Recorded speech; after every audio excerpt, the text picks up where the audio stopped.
ท่านอาจจะคิดว่าเวลาคนจากเขาไปหรือทีมเขาไปมันมีหลายสาเหตุมีเป็นร้อยเป็นพันสาเหตุเลยแต่จริงๆแล้วมันมีเพียงสาเหตุเดียวคือเขาเลือกในสิ่งที่เขาคิดว่าจะให้ตัวเองมีความสุขหลายขึ้นจบทุกสาเหตุมันรวมกันในนี้หมดอย่างเช่นขวาจะเลือกไปเรียนต่อต่างประเทศขวาจะเลือกไปบวชขวาจะเลือกทีมเขาเพื่อไปหาคนอื่นคนที่เขาคิดว่าหน้าตาดีกว่ามีฐานะดีกว่ามีชื่อเสียงหลายกว่ามีพ่อตาแม่ยายที่ดีกว่าเป็นพ่อหรือแม่ของลูกที่ดีกว่านั่นก็คือสิ่งที่เขาเลือกไม่ได้เป็นสิ่งที่เกี่ยวกับเขาโดยตรง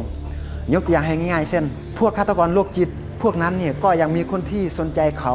และก็อยากจะใช้ชีวิตร่วมกับเขาอยู่เลยนั่นแปลว่าเขาไม่ได้เลือกคนที่ดีที่สุดมาเป็นคู่ชีวิตของเขาแต่เขา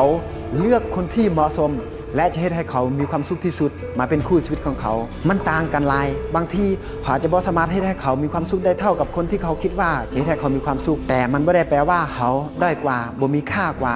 จากทางเลือกใหม่ทางเลือกนั้นของเขาและตัวที่สองนะนั่นคือสิ่งที่เขาเลือกเพราะเขาคิดว่าจะให้ตัวเองมีความสุขหลายขึ้นแต่ความคิดบ่แม่นความจริงบางทีสิ่งที่เขาคิดอาจจะผิดก็ได้บางทีสิ่งที่ดีที่สุดสำหรับเขาจริงๆเราจะเป็นเขาก็ได้แต่เขาเลือกทางเลือกใหม่เลือกคนอื่นและก็ตามอาจจะให้เขาบ่มีความสุขได้เท่ากับเวลาที่เขาอยู่กับเขาแต่เขาคิดว่ามันจะให้เขามีความสุขเขาก็เลยเลือกสิ่งนั้นเพราะฉะนั้นเป็นอย่างไรเขาจึงเอาความคิดของเขามากำหนดความสุขของเขาเองรู้คุณค่าของตัวเองออกไปแล้วออกไปสร้างคุณค่าให้กับโลกใบนี้และบางทีบ่แน่นะว่าอาจมีใครบางคนที่เห็นคุณค่าในสิ่งที่เขากำลังแบ่งปันนั้นอยู่และคนนั้นอาจเป็นคนสุดท้ายและเลือกที่จะอยู่กับเขาเพราะเขาคิดว่า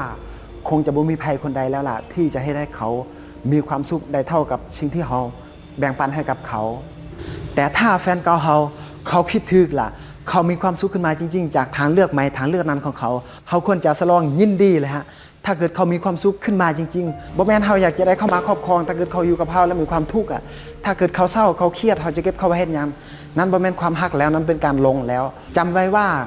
การคิดจะเป็นเจ้าของคือการเซ็นสัญญาครอบครองความทุกข์ให้กับตัวเองพอสุดท้ายแล้วนะฮะอยากจะบอกอย่างนี้ว่า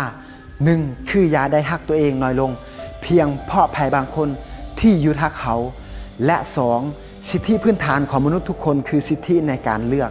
แฟนเก่าเขาเลือกที่จะมีความสุขเขาเองก็มีสิทธิที่จะเลือกที่จะมีความสุขเลือกที่จะเข้มแข็งเลือกที่จะพัฒนาตัวเองเลือกที่จะมีคู่ใหม่หรือมีชีวิตที่มีคุณค่าได้